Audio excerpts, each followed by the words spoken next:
হার্দিক পান্ডিয়া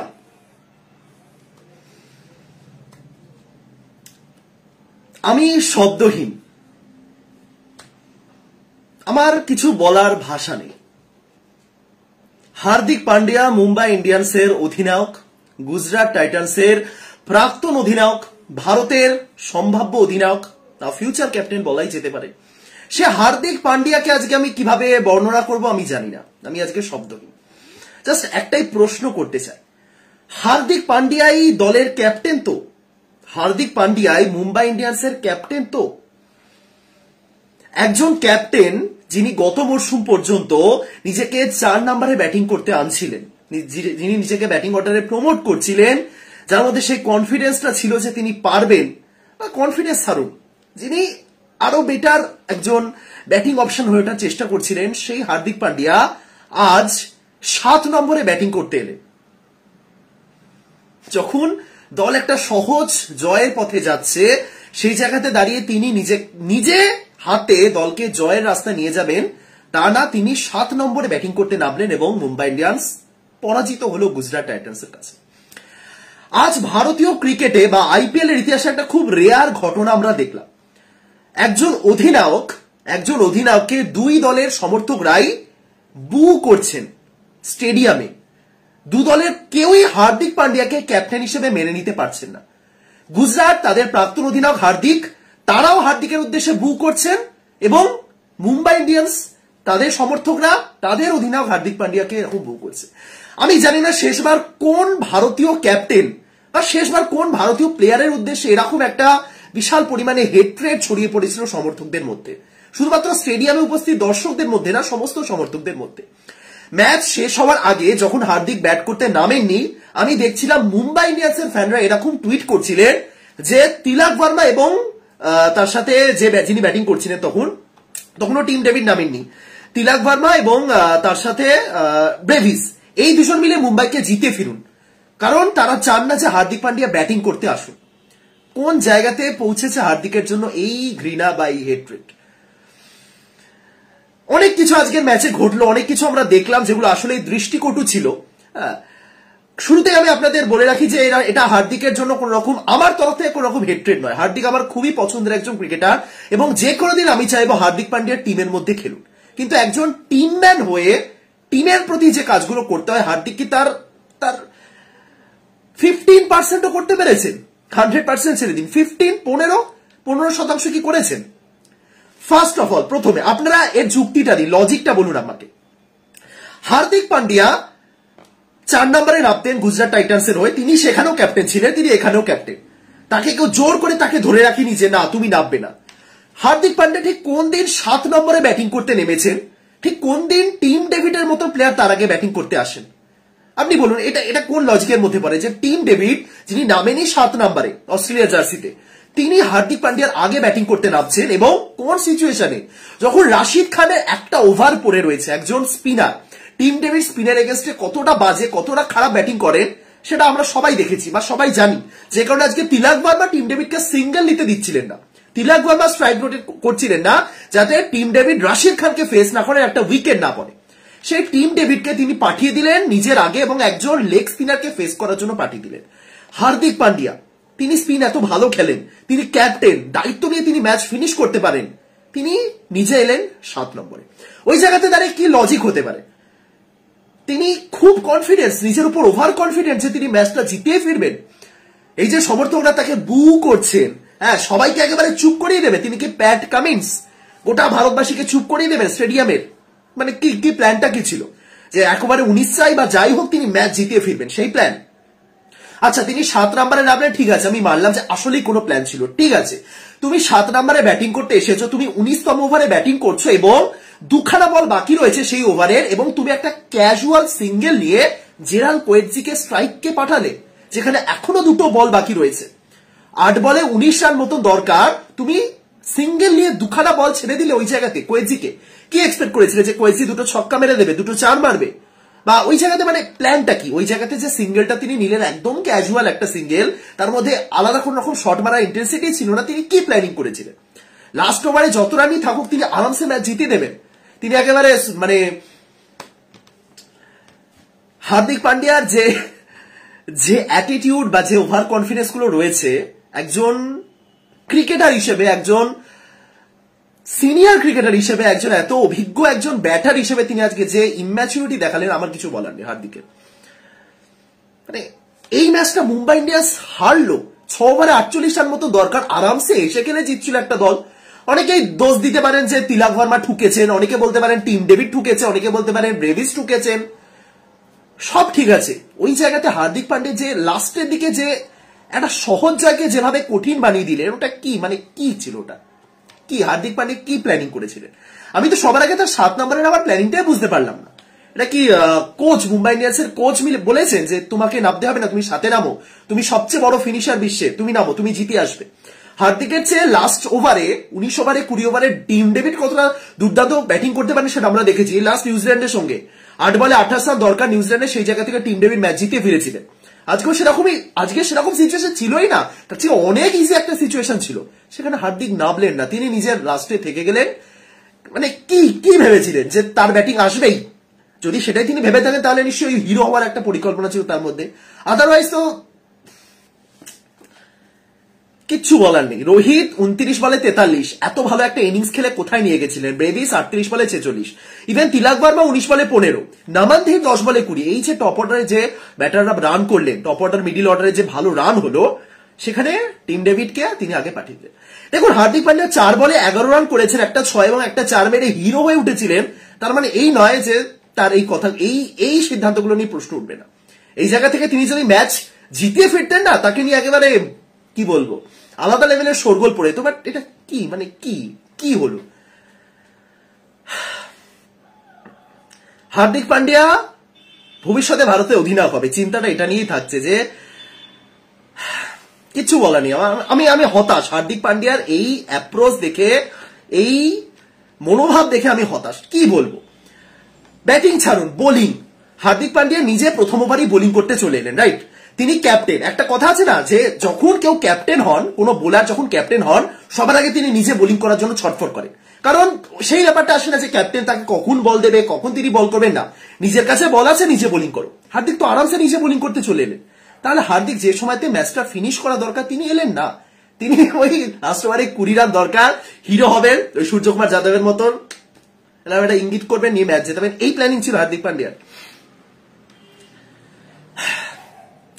নিজে তিনি চলে এলেন পাওয়ার প্লেতে বোলিং করতে, কিন্তু জসপ্রীত বুমরা একটা উইকেট তুললেন, তাও তাকে কন্টিনিউ করলেন না, মাঝে একটা ওভার আনলেন এবং তারপরে ডেথ আনলেন। ঠিক আছে, আমি সবকিছু মেনে নিচ্ছি, আমি তাও সব মেনে নিচ্ছি।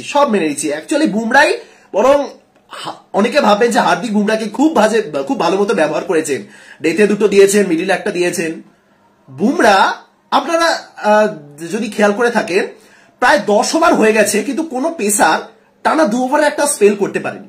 হ্যাঁ, টি-20তে ওরকম টানা স্পেলের দরকার পড়ে না, কিন্তু স্টিল 2টো ওভার পাওয়ার প্লেতে যে বোলারটা আসছে বোলিং করতে, সে পেসার আসুক বা যেই আসুক, সে অন্তত টানা 2টো ওভার করুক না। হার্দিক নিচে 2টো ওভার করেছেন, 2 ওভারে একটা স্পেল করেছেন, কিন্তু বাকি কেউ কোনো স্পেল করতে আসেনি, বারবার ঘুরিয়ে ফিরিয়ে বোলিং করানো হচ্ছে। তাও আমি সবকিছু মেলাম, কিন্তু ব্যাটিং লাস্টে যেটা হার্দিক পান্ডিয়া করলেন, আমার কাছে এর কোনো লজিক নেই। এবং সবশেষে যেটা নিয়ে সবচেয়ে বেশি ট্রোল হচ্ছে, রোহিত শর্মা।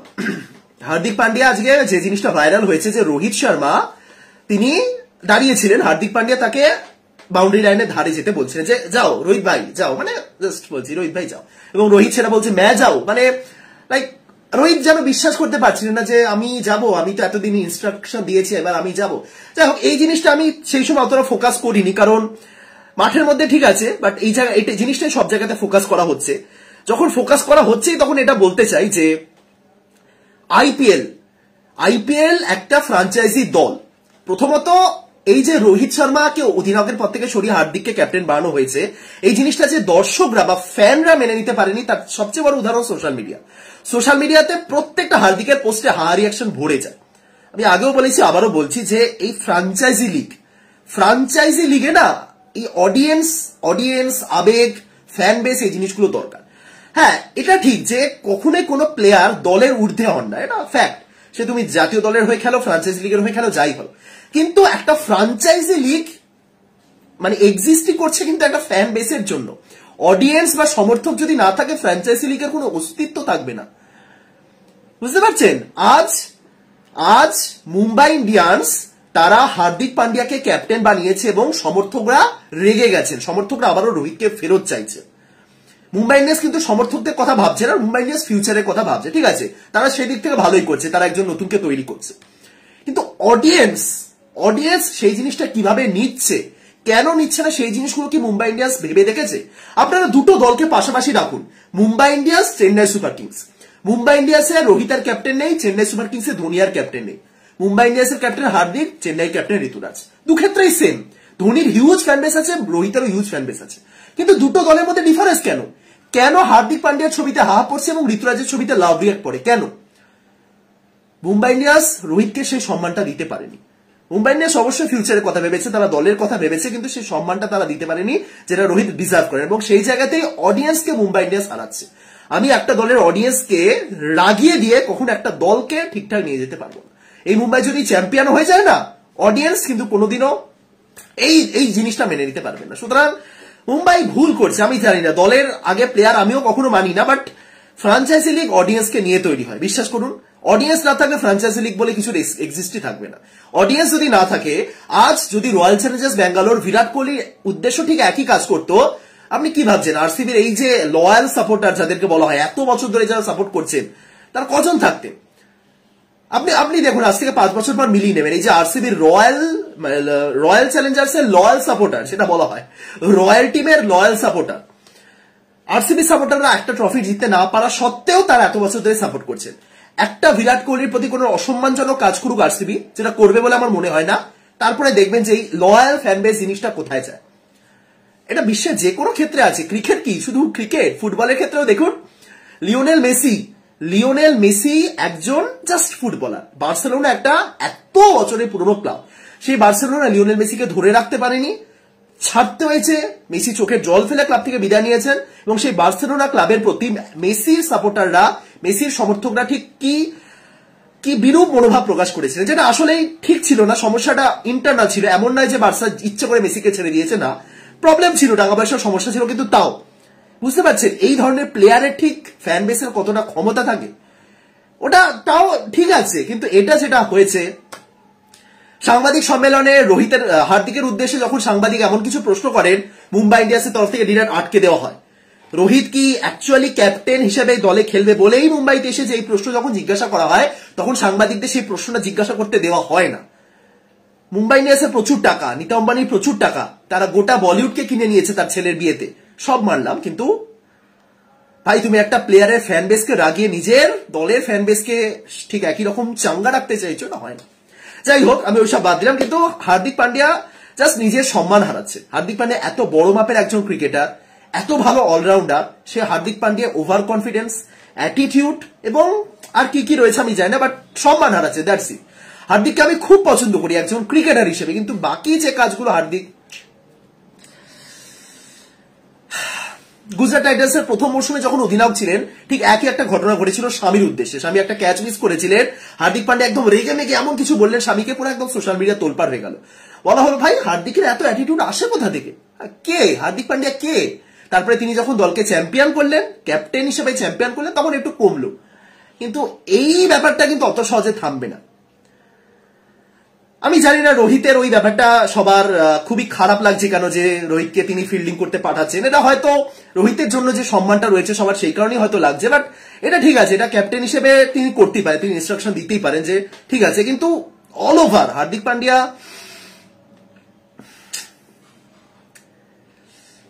কি বলবো, একটা জেতা ম্যাচ মুম্বাই ইন্ডিয়ান্স হারলো। Mumbai Indians Ishan Kishan, Rohit Sharma, Brevis, Tilak Varma, Tim David, Hardik পান্ডিয়াদের নিয়ে একটা দল, তারা নাকি 165 রান 168 রান চেস করতে পারছে না, 169, ইম্পসিবল। ঈশান কিষান আজকে বরং একটু কি বলবো, অনেকে ভাবতে পারেন যে মুম্বাই ইন্ডিয়ান্সকে আমার হয়তো পছন্দ নয়, সে কারণে একদম অভিযোগের খাতা খুলে বসেছি, না। যে কোনো মুম্বাই ইন্ডিয়ান্স সাপোর্টারকে আপনারা গিয়ে ধরুন, বলুন যে আচ্ছা তুমি তো মুম্বাই সাপোর্টার, কি কেমন লাগলো নতুন ক্যাপ্টেনকে, দেখবেন কিরকম জবাব দেয়। কারণ ঠিক সেই জায়গাটাই হার্দিক পান্ডিয়া নিতে পারেন। ঈশান কিষান যিনি ডোমেস্টিক সিজন স্কিপ করেছিলেন, যিনি রঞ্জি ট্রফি বারবার বলা সত্ত্বেও খেলেননি এবং তারপরে তাকে শাস্তিস্বরূপ কন্ট্রাক্ট থেকে বাদও দেওয়া হয়েছে, সেই ঈশান কিষান তিনি আইপিএল এ প্র্যাকটিস করার জন্য আইপিএল এর প্রস্তুতি সারছিলেন ডোমেস্টিক ম্যাচগুলো স্কিপ করে। আজকে রান চেস করতে নেমে তিনি করলেন 4 বলে 0 ডাক। এই প্রশ্নগুলো তো তাহলে উঠবেই না, এই প্রশ্নটা কিন্তু ডিরেক্ট জাতীয় দলের সাথে কানেক্টেড। আমি এর আগেও 1000টা ভিডিও বানিয়ে বলেছিলাম যে ঈশান কিষান ঠিক করছে না।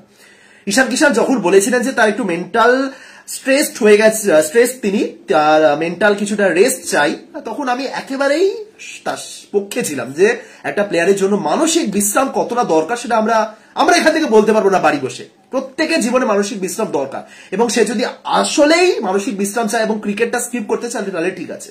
কিন্তু তুমি সবকিছু হয়ে যাওয়ার পর যখন জাতীয় দলের নির্দেশ থাকা সত্ত্বেও রঞ্জি খেলছো না, তুমি আইপিএল এর প্রস্তুতি নিতে ব্যস্ত, তাহলে কিন্তু তুমি দেশের জন্য ঠিক কাজ করছো না। এবং তারপরে ঠিক আছে হয়ে গেছে, তারপরে আইপিএল এ চলে এসছো, এবার তাহলে দেখাও তুমি কেমন প্রস্তুতি নিয়েছো। সেখানে যদি 4 বলে 0। রোহিত শর্মা দেখুন, আপনারা 29 বলে 43 রান করলেন আজকে। তিনি আর দলের ক্যাপ্টেনও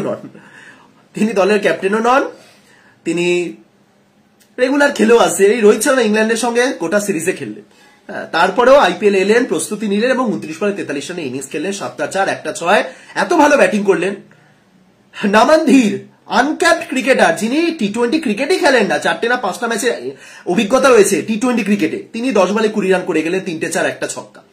ব্রেভিস 38 বলে 46, যিনি প্রচুর প্রতিভাবান কিন্তু তিনি ম্যাচ সেভাবে সুযোগ পান না মুম্বাই ইন্ডিয়ান্সের হয়ে, আজকেও এসেছেন ইম্প্যাক্ট প্লেয়ার হিসেবে, তিনিও করলেন 46 রান। তিলক ভার্মা ভালো খেলেন এবং সেই জায়গাতে দাঁড়িয়ে বোলারদের কৃতিত্ব দিতে হয়। উমেশ যাদব দারুণ বোলিং করেছেন লাস্ট ওভারে, মোহিত শর্মা দারুণ কামব্যাক করেছেন। এই উমেশ মোহিত আজ থেকে 10 বছর আগে এই জুটিদের আমরা দেখেছি ভারতীয় দলে, 2015 বিশ্বকাপে উমেশ মোহিত, স্বামী থাকলে তিনিও থাকতেন। স্পেন্সার জনসন এত রান খাওয়ার পরও লাস্ট নিজের শেষ ওভার একটা উইকেট তুললেন, একটা না 2টো তুলেছেন। কি বলবো, মানে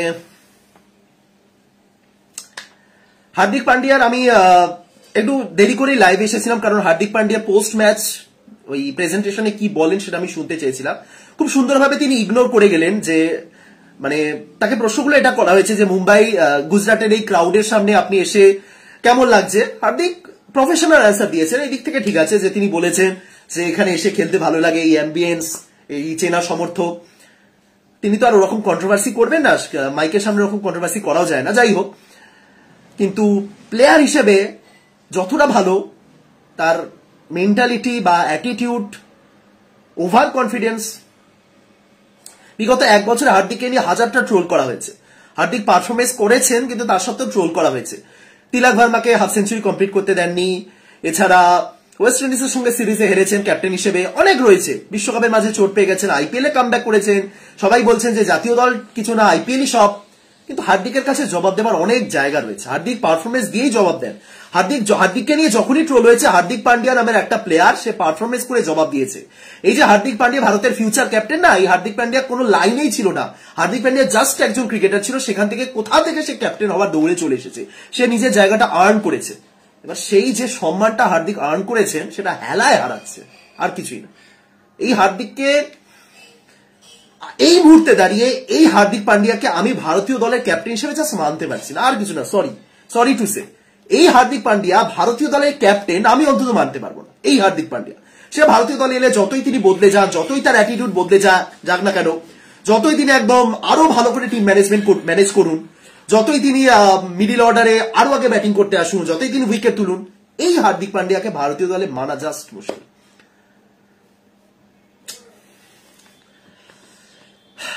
একজন ভারতীয় ক্রিকেটার, তার জন্য দু দলের সাপোর্টাররাই চাইছে সে যেন খারাপ খেলে। লাস্ট কবে ভারতীয় দলে হয়েছে? কলকাতা সৌরভ গাঙ্গুলিকে ছেড়ে দেওয়ার পর গোটা কলকাতা দলটাকে একদম মানে নো দাদা নো কেকেআর বলা হতো, কিন্তু কোনোদিনও গৌতম গম্ভীরকে বলা হয়নি যে তুমি চলে যাও, তোমার খেলা দেখবো না, আমরা দাদাকেই চাই। যখন দাদা এসেছেন তখন দাদার জন্য সবাই সমর্থন করেছে, কিন্তু কোনো প্লেয়ারের জন্য এইরকম হেট্রেট হার্দিক পান্ডিয়া কিন্তু এটা ডিজার্ভ করেন না। হার্দিক পান্ডিয়া জোর করে সেই জায়গাতে চলে আসছেন, জোর করে সবাইকে হেড করতে বাধ্য করছেন। প্লিজ ডিয়ার হার্দিক পান্ডিয়া, আপনার ক্রিকেটটা আমরা চাই। বাকি যাই হোক, কি বলবো, গুজরাট একটা হেরে যাওয়া ম্যাচ জিতলো। গুজরাটের ব্যাটিং এ তো সেরকম কেউই ছিলেন না। তেওয়াটিয়া ভালো খেললেন, সাই সুদর্শন ভালো খেললেন, যে টিমের ব্যাটিং অর্ডারে হাইয়েস্ট স্ট্রাইক রেট 154, উমার জাই 11 বলে 17, তার 154 স্ট্রাইক রেট, বাকি কেউ 150 স্ট্রাইক রেট ক্রস করতে পারেনি। সেই দলটা নাকি রান ডিফেন্ড করে ম্যাচ জিতে গেল। হার্দিক পান্ডিয়া যে 4টা এবং যে 6টা মেরেছিল, হার্দিকের জাস্ট একটাই কর্তব্য ছিল, লাস্ট ওভারে তুমি অত রান চেস করতে এসেছো, 4 মেরেছো 6 মেরেছো, খুব ভালো, ম্যাচটা জিতিয়ে ফেরো। ওই যে তিনি জেতাতে পারলেন না, ওখানেই সব শেষ। ভিডিওটা এখানে শেষ করছি। মানে এরকম হতাশ আমি অন্তত কখনো হইনি একটা প্লেয়ারের উপর। এই কারণে আরো হতাশ হচ্ছি যে এই প্লেয়ারটা আমাদের ফিউচার ক্যাপ্টেন। কবে থেকে আমি ভারতীয় দলে খেলা দেখছি, সৌরভ গাঙ্গুলি জমানা শেষ দিক থেকে দেখছি। সৌরভ গাঙ্গুলি, কুম্বলে সেই সময় ছিলেন, ধোনি, মাঝে যারা সেহবাগ, রায়না, রাহানে যারা যারা এসেছেন, কোহলি এবং রোহিত। হার্দিক পান্ডিয়ার এটা আলাদা হতে চলেছে। মানে যাই হোক, কি বলবো, কামব্যাক করুন। এই হার্দিক পান্ডিয়া যখন কামব্যাক করবে না, সবাই প্রশংসায় ভরিয়ে দেবে, এটুকুনি শিওর আমি। এই হার্দিক পান্ডিয়া যখন ভারতীয় দলে কামব্যাক করবেন, সবাই একেবারে ধন্য ধন্য করবেন, এই তো এই হার্দিক পান্ডিয়াকেই তো চাই। কিন্তু এই হার্দিক পান্ডিয়ার এই গ্রে শেড গুলো আমরা চাই না। আমরা 100% হার্দিক পান্ডিয়াকে চাই যে আমাদের হবে। 70% খুব ভালো, 30% ব্যাড বয়, সেই ইমেজ নিয়ে হার্দিক পান্ডিয়াকে আমাদের লাগবে না। আমাদের ফুল হার্দিক পান্ডিয়াকে চাই। ভিডিওটা এখানে শেষ করছি। আশা করি সবাই ভালো আছেন, ভালো থাকুন, সুস্থ থাকুন। দেখা হচ্ছে পরের ভিডিওতে। তাদের সবাইকে টাটা, গুড নাইট। কালকার ম্যাচ রয়েছে, আরসিবি এবং পাঞ্জাবের ম্যাচ রয়েছে। আশা করি একটা ভালো ম্যাচ হবে। যাই হোক, ভিডিও শেষ করছি, টাটা।